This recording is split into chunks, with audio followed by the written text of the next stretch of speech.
there's no other way. I have to get in front of the camera. I have to turn this on. You don't have to be extrovert. But it's like there are so many ways to capture attention. You are literally holding yourself back by just trying to play by a completely different set of rules. Like, you are not the exception. You're just not. Identifying what you don't want to be helps you identify what you do want to be. Of course, humans can burn out. Today's going to be a fun one. Personal branding, authority building. A lot of the clients that we work with, often they come to us, but they don't want to be the face of it though. They know they need to be on social. They know they want to build authority in their industry and in their space. They're not performers. They're not actors, or, even often just comfortable in front of the camera. So today's episode is going to be really interesting because we're diving into how do you still build authority? How do you still build a social personal brand, but not having to focus primarily on you as the face of it necessarily. Often I think we look at it as like the supporting role, because the key really is actually the messaging. And we'll get into that. It's like, what signal are you trying to actually convey? Let's start there. And then the actual medium can be very flexible. And we'll get into platforms and formats, because you also don't need to be on certain platforms. So that's where it's going to get really, really interesting. Anything you want to kick off with here? Yeah, I get why we're here. I get why we're here, because when you hear the words personal brand, and you hear it associated a lot with this idea that every founder, no matter your company, I don't care if you're not a creator, you need a personal brand, you need to be the front of your company. That's what's going to really push it forward. It's often referred to as a real differentiator as well. If you're able to create that audience that then can cross-pollinate to your brand, well, you're far ahead of the rest. So you hear all this messaging and you go, oh my God, there's no other way. I have to get in front of the camera. I have to turn this on, even though I came into this business to be a business owner, to be an operator. And now I'm here feeling like I have to split, some of my time, and potentially a hefty amount of it, to content creation. So no wonder you're feeling this kind of pull of, this is not what I signed up for, but also there's this emphasis of you need to lead with your personality. People want to see your personal life. People want to be able to connect with you and your value system, which isn't incorrect. It's very true that people build trust by knowing who you are as a whole, not who you are in one sector, right? Like, if you can back up that you're also this way as a leader in various aspects of your life, then that can be powerful for some people. 100%. And the other sort of trap that a lot of people fall into when they see personal brands, and we're all guilty of this, in some ways it's somewhat natural. Often it's the loudest voices that make it to the front, right? And so as a result of that, the status quo or the standard becomes, oh, you have to be extrovert. You have to be loud. You have to do that to break through the noise. We're here to tell you, you don't have to be extrovert. You don't have to be the loudest in the room to break through the noise. You just have to have a very clear signal. And that's what we're talking about. It's the message can be the medium that breaks through the noise.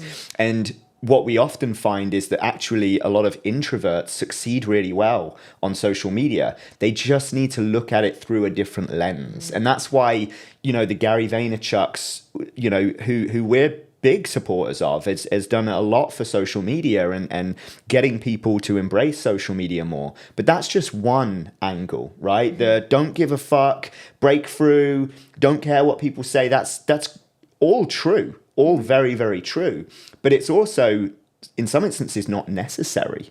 There are some incredible creators out there. Now, some of them may well still have, personal to-camera speaking roles within their content, but people like Matt Gray have done a phenomenal job of conveying and communicating clear, powerful signal and messaging through imagery. Their face isn't even on there. It's just beautiful graphics that make a lot of sense when you first see them. You understand it within the first second or two, which stops the scroll in the same way that a big, loud character would. And the message within it is so powerful that you swipe him through these carousels. You don't even see his face. So and that's just one example, right? There's so many. ASMR, like that's 100%. The most extreme alternative. And obviously it's very niche and not for everyone. But it's like there are so many ways to capture attention that you can do it through silence too. And you're so right that a lot of we deal with it all the time. Founders come and say, you know, I don't want to rage bait. Right. I don't want this. We hear this too. I don't want this hook. I don't want any hookiness. I just want to jump straight to the meat. And obviously sometimes there is that balance to find between even what you're perceiving hooks are. Yeah. Like how you define hooks, because a hook in and of itself is really just something that captures attention. That's it. Again, the nature of it doesn't always have to be rage bait.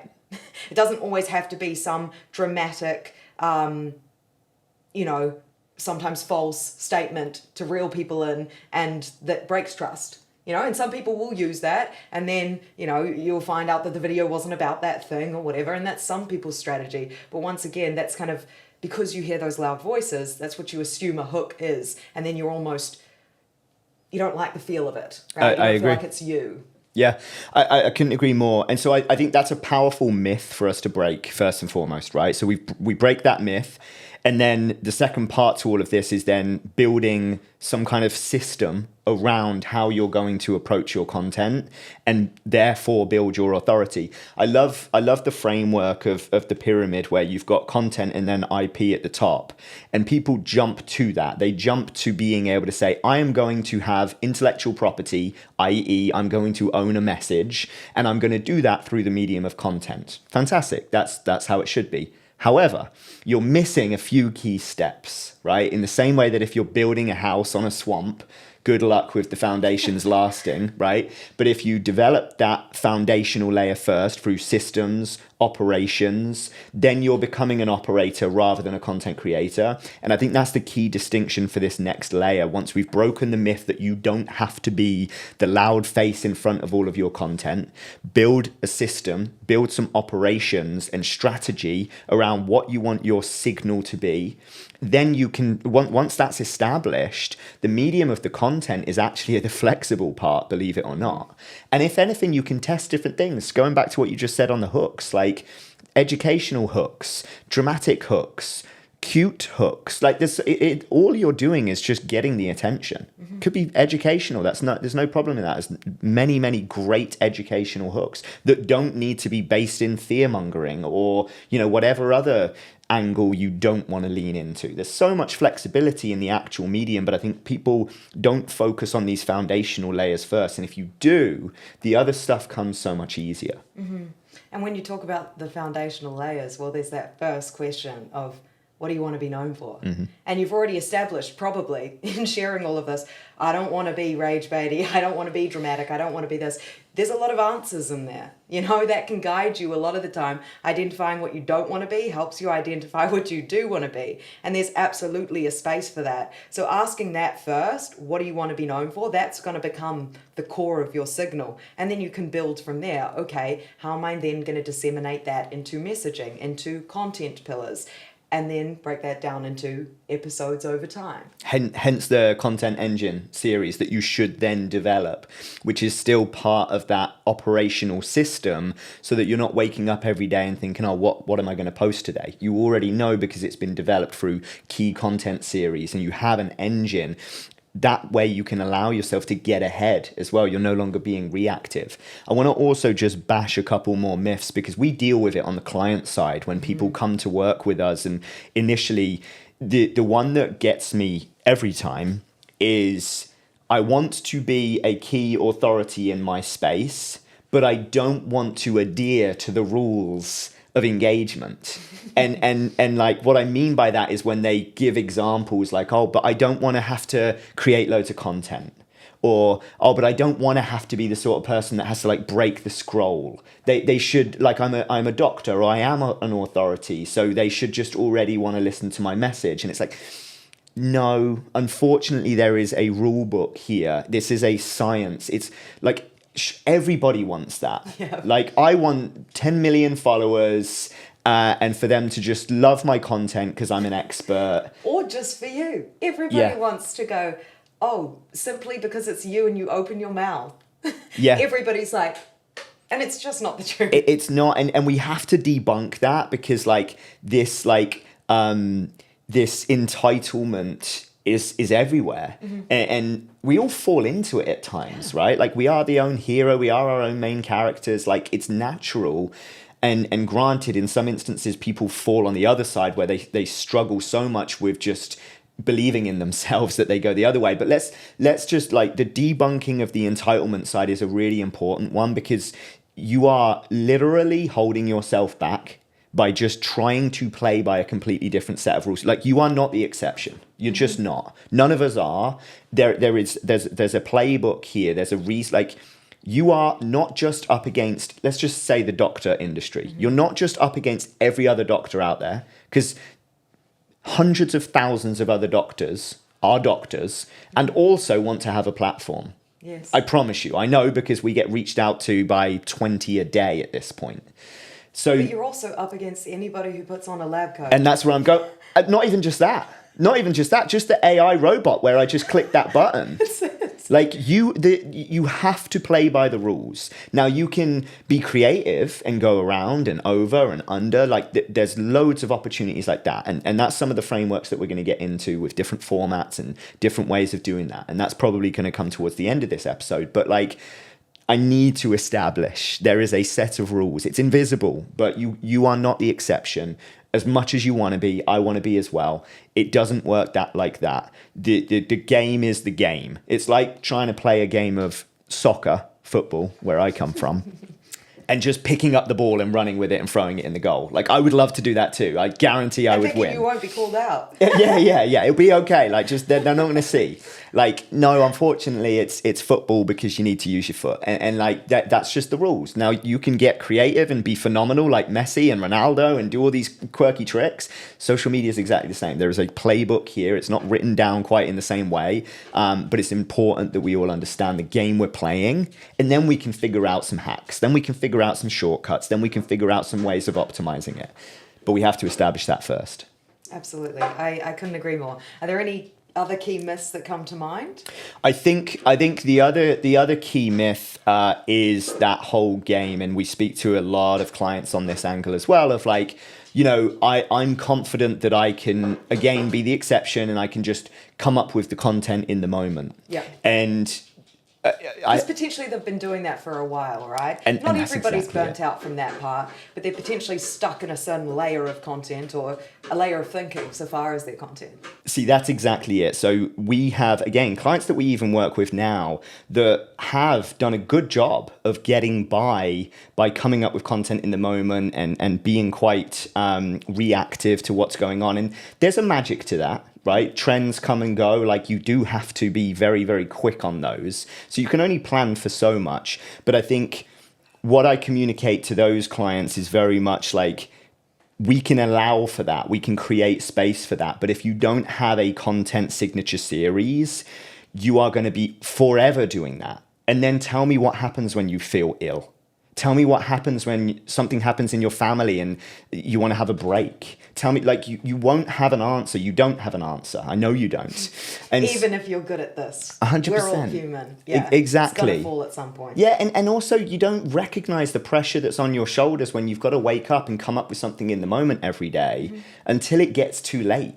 Candidly, like, I've seen these memes recently from someone that was on a podcast, and I actually don't know her name, but she was like, it was on Diary of a CEO, and she's like, humans can't burn out. And I'm like, I have seen it. Like, I have witnessed it many times. Yes, that is the definition of a human. You have a limited source of energy, physically, mentally. Like, of course humans can burn out. So stack the chips in your favor. Why not? Like, that is what we're talking about as we go into the content signature series component.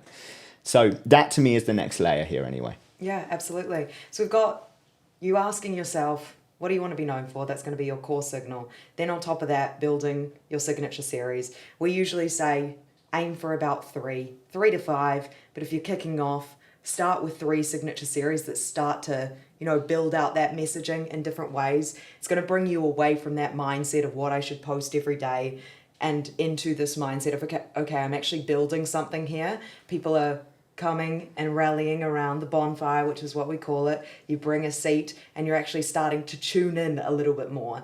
And again, you don't have to build those series around your personal life or, you know, things that you're not comfortable with building your content around. That can be things like, I mean, we're talking about social media myths. Yep. If you're a business owner, it could be startup myths. You know, that's such an easy way to not make it about you. You can make it about your industry. Fitness myths, fashion myths, real estate myths, financial myths.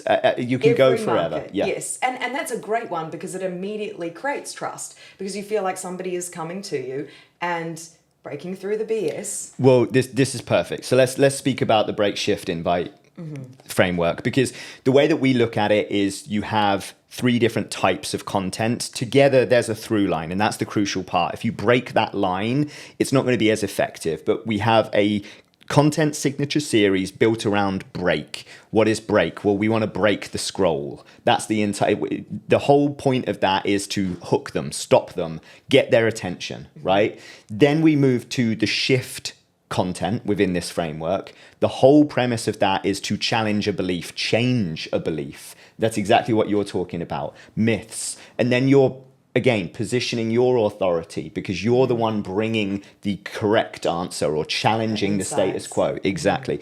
And then, of course, it's the invite side of things. That's where we are literally inviting them into our ecosystem. This might be converting someone into a newsletter, or it might be getting someone to follow you, depending on what your metrics of success are. Well, now it's like you've bought into the beliefs. How do you now live it? How do you bring it into your world? And in order to do that, you have to go deeper into theirs. You know, you have to feel like you're actually part of something and that this is edging its way into your everyday, you know?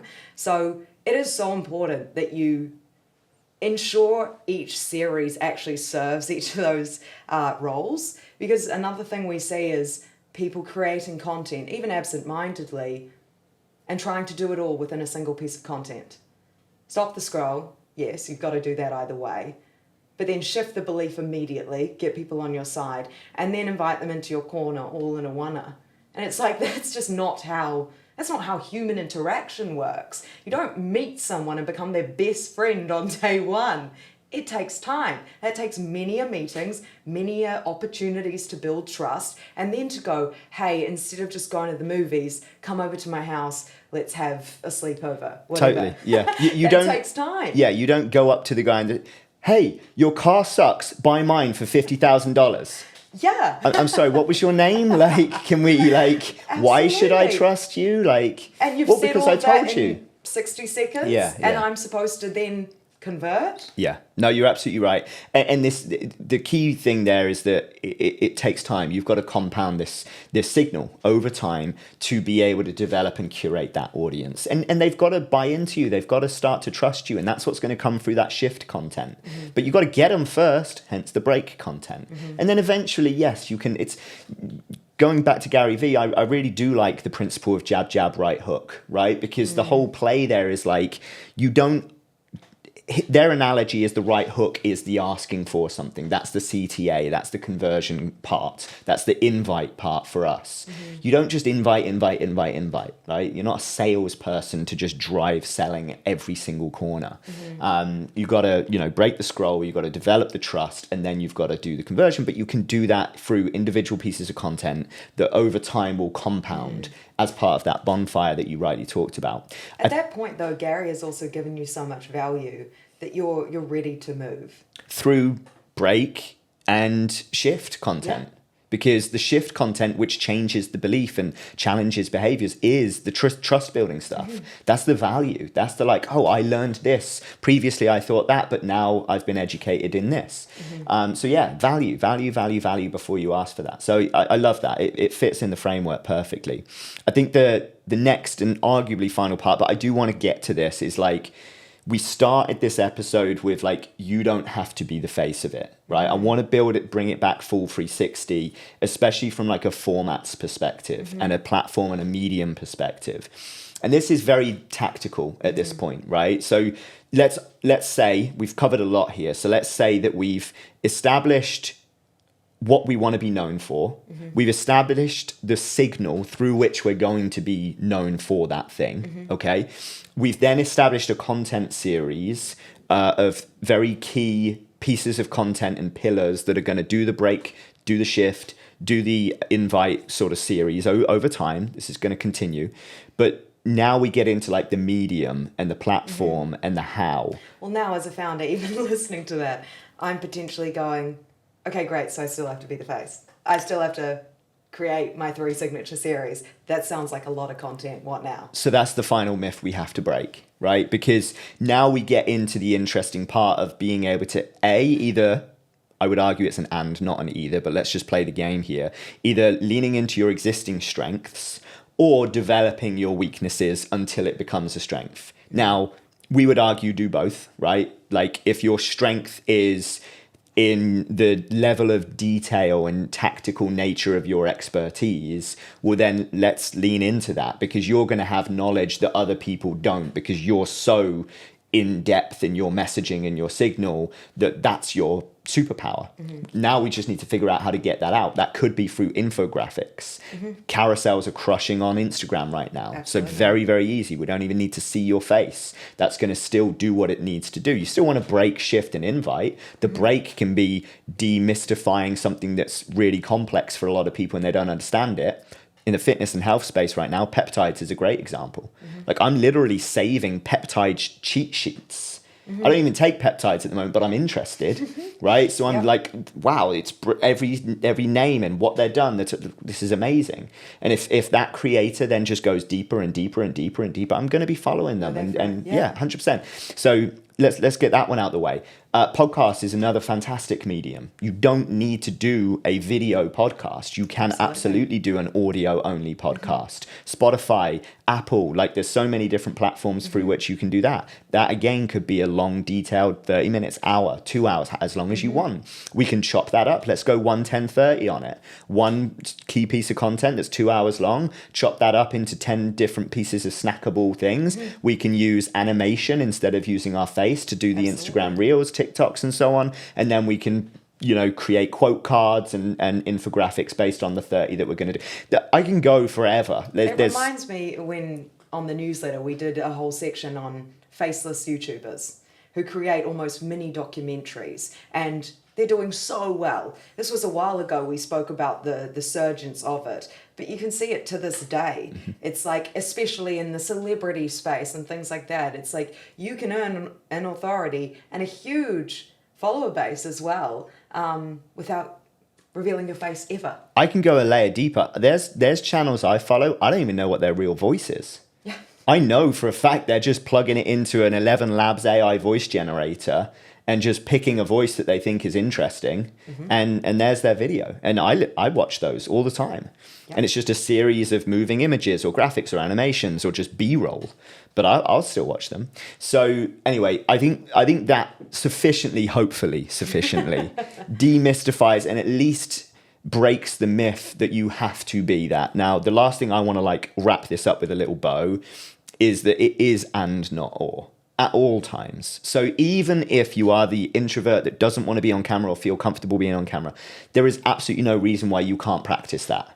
You don't ever have to publish it. You don't ever have to, arguably I would say, like most things, if you practice something enough, you will compound and stack wins until you become better at it. That's just simple fact. And you will find the format that works for you, that doesn't feel as foreign as the others. And maybe there's like a middle ground you need to find, but you will. 100%. Yeah, couldn't agree. All right, that was awesome. Hopefully there was a lot of value there. Feels like it was. I hope so.